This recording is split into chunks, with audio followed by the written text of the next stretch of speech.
Okay, welcome to this video about the nature of time. We're going to explore what it means, the fact that time doesn't go in one direction. I don't know if you've come across that concept, but what if it doesn't? What if events exist, but time doesn't exist? What does that mean for us practically speaking? What does that mean for us in terms of spiritual awareness, the nature of the soul and consciousness, other lives, karma? Let's get into it and let's explore those. And if you've ever come across that concept and you're struggling with an idea, or if you've got a particular kind of illumination about it, comment below. I'd love to hear your ideas.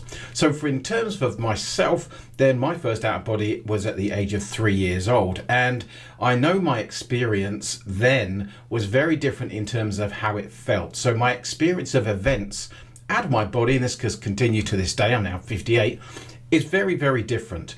And often we talk to people and they say, well, things speed up, don't they, when you're having a good time, and slow down not. So we've got lots of very colloquial ideas about the nature of time. And now scientists begin to explore and really understand that time, in fact, is a construct of our brain. A bit like when we go to the movies and we watch the movie and, it appears to be all, happening one event after another. It's not really real. That's a product of the camera that they're using. And the best analogy I can think of is when we go back a few years and the films used to be in those big round cans. And if you took a film out then and laid it out, you see the film's actually a whole bunch of separate frames. And it's only when you put them together and you put them through a camera do they appear to create this kind of linear event. Now the difficulty, of course, is that we've got lots of beliefs about time, and time, in a sense, is a core belief.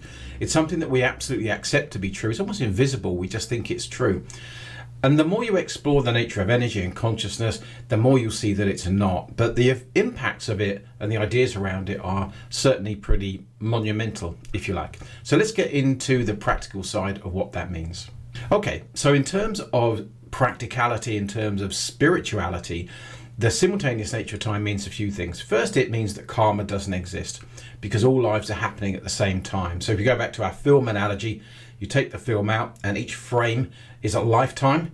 Well, they're all happening at the same time. And so there can't be a judgment, if you like, between the two lives that are happening. It's not as though our soul has an individual event that we call a life, and then it dies and we go somewhere and then we come back in linear time. That's just not true.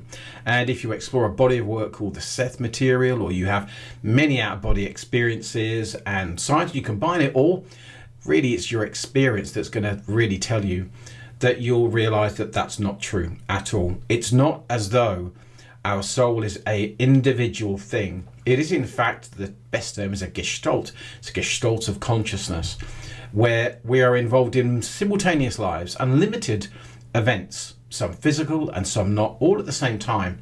And it's just because we're using this particular camera that we think that this is all there is. And what happens in the brain is we remove all the other information, and we only take information on that we believe, that's through our five senses.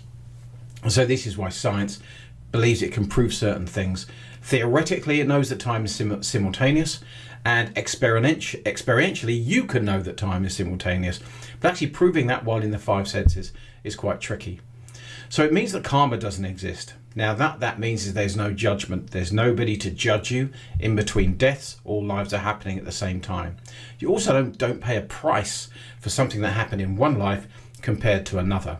Now, what I'm not saying, based on my experience and exploration, is that there isn't a connection. So in one life, you may be a man, in another life, you may be a woman, you might be with same souls, consciousness, different friends, whatever it would be, and you're learning different lessons. So there are lessons being learnt, of course, but at the end of the day, it's all happening at the same time. So the life you have right now, instead of being a past life of a future life of your soul, if that makes sense, it's all happening at the same time. Now, what that means is that the doorways are open to you experiencing past and future lives. Let's call them other lives that your consciousness is involved in. And because of that, you can focus your attention through trance, through meditation, through relaxation, turn your attention away from this life into other lives.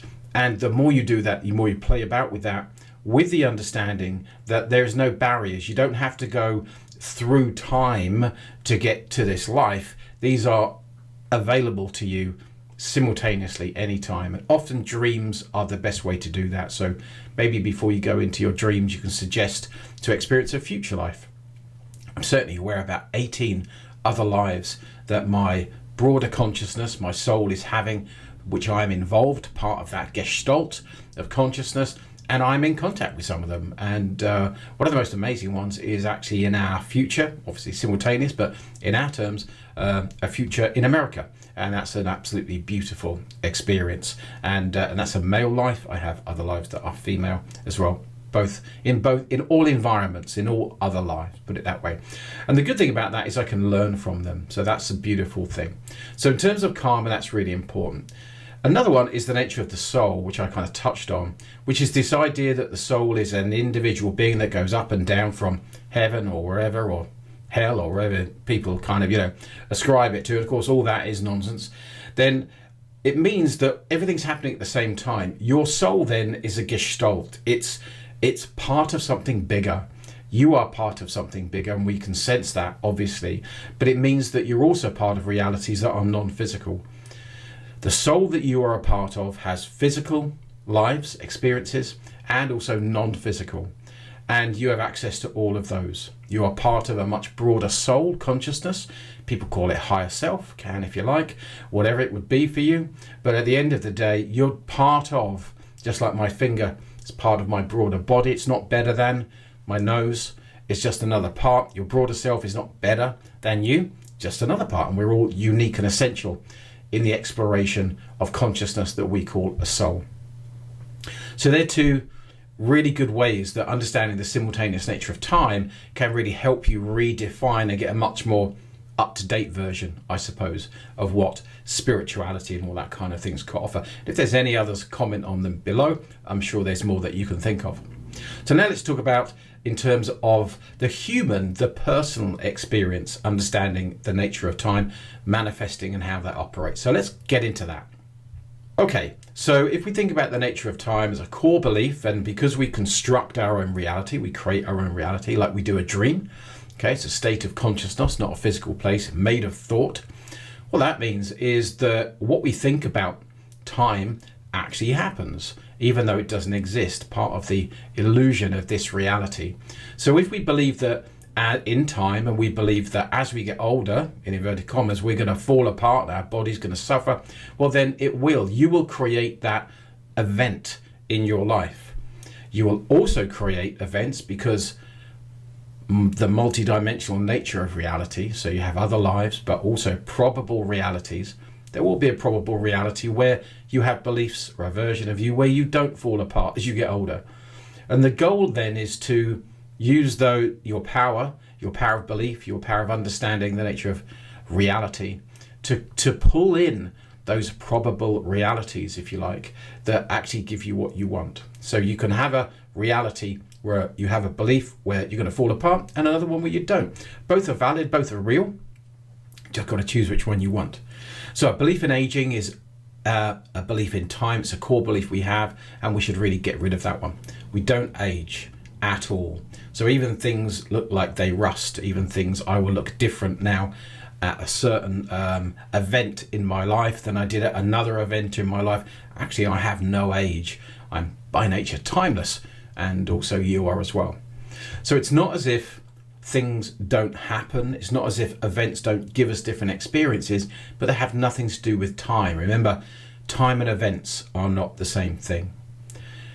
In terms of our kind of psychology, because we believe that time exists and that we're a result of our past, which is a belief and untrue, what that means is that we also carry with us unconsciously often very limiting ideas about the past. This happened to me yesterday.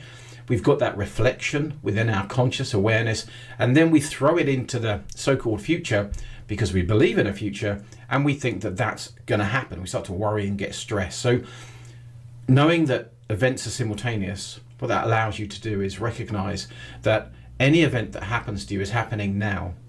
What will allow you and what will pull in those events into your experience is your beliefs about it. And in a body of work called the Seth Material, which you may or may not have heard of, a channeled work, most amazing, Seth talks about the power of the present moment.